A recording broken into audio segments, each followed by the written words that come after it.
قوم عاد کو ان کی نافرمانیوں اور سرکشی کی کیا سزا ملی؟ حضرت ہود علیہ السلام کا وصال مبارک کب ہوا اور مزار اقدس کہاں واقع ہے؟ ناظرین کرام، اللہ رب العزت کی دانائی، بزرگی، قدرت و رحمت اور صفات ہر انسان کے لیے بصیرت کا سرچشمہ ہے۔ زمین کے ہر ذرے اور تمام مخلوق پر اس کی حکمرانی ہے۔ وہ خود ہی تخلیق کرتا ہے اور خود ہی اسباب و وسائل فراہم کرتا ہے، مخلوق کے عیب چھپاتا ہے اور گناہوں کو معاف کرتا ہے۔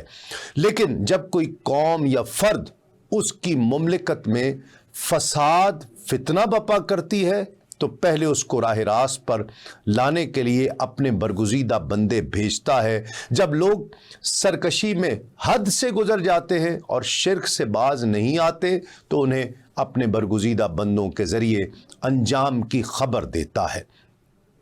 انبیاء کرام کے دنیا میں بھیجے جانے کا مقصد بنی نوع انسان کی اصلاح کرنا، ان میں پائے جانے والی برائیوں پر انہیں آگاہ کرنا اور ان کے ارتکاب سے روکنا ہے۔ یہی وجہ ہے کہ جب بھی کسی قوم کی طرف کسی نبی کو بھیجا گیا تو سب سے پہلے اس نے وہاں رائج بری عادات اور ان برے رسوم و رواج سے لوگوں کو منع فرمایا جو شریعت کے موافق نہ تھے اور شریعت سے ٹکراتے تھے۔ لیکن جب قوم نے ان کی باتوں کو تسلیم نہ کیا بلکہ اللہ اور اس کے رسول کے احکامات پر اپنے آباء و اجداد کی رسومات کو ترجیح دی اور یہ کہہ کر ان کو جھٹلا دیا کہ ہم تو وہی کریں گے جس پر ہم نے اپنے باپ دادا کو پایا، تو اللہ رب العزت کی طرف سے ان پر عذاب نازل کر دیا گیا اور انہیں صفحہ ہستی سے مٹا دیا گیا۔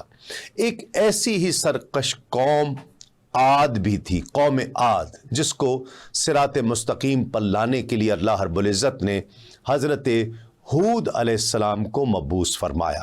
حضرت ہود علیہ السلام اور ان کی قوم عاد کا اجمالی ذکر قرآن مجید میں متعدد مقامات پر موجود ہے، جبکہ قرآن مجید کی ایک سورت آپ کے نام سے بھی منسوب ہے۔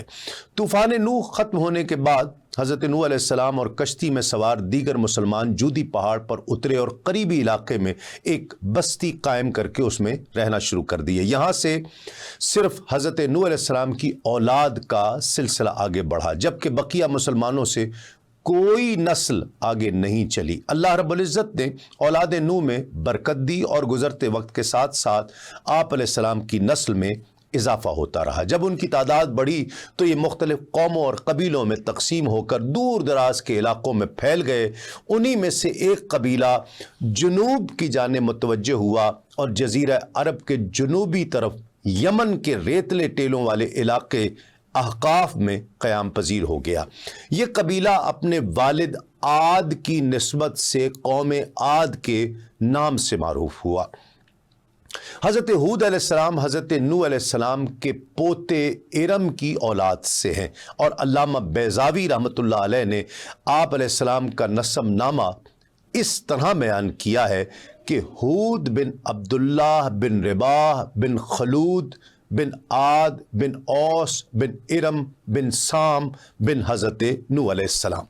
ابن کثیر نے آپ کو شالخ بن ارفخشد بن سام بن نوح کا فرزند جانا ہے۔ کچھ لوگوں نے انہیں عرب کا پہلا پیغمبر بیان کیا ہے۔ طباطبائی کے مطابق آپ دوسرے نبی تھے جنہیں اپنی قوم کو شرک سے مقابلے کے لیے مبعوث کیا گیا۔ ابن کثیر نے لکھا ہے کہ آپ کی قوم طوفان نوح کے بعد بت پرستی کرنے والی پہلی قوم تھی۔ حضرت نوح کے 4 بیٹے تھے، کنعان، یایام جو طوفان میں غرق ہو گیا تھا، باقی تینوں بیٹوں سام، حام اور یافس کی اولاد سے مختلف اقوام پھیلی۔ ارم سام کا بیٹا اور عاد کا دادا تھا، جس کی اولاد قوم عاد کے نام سے مشہور ہوئی۔ قوم عاد یمن میں آباد تھی، پھر یہ لوگ شام اور مصر کی طرف چلے گئے اور احقاف میں سکونت اختیار کر لی۔ یہ علاقہ حضر موت کے شمال میں تھا، جس کے مشرق میں عمان تھا۔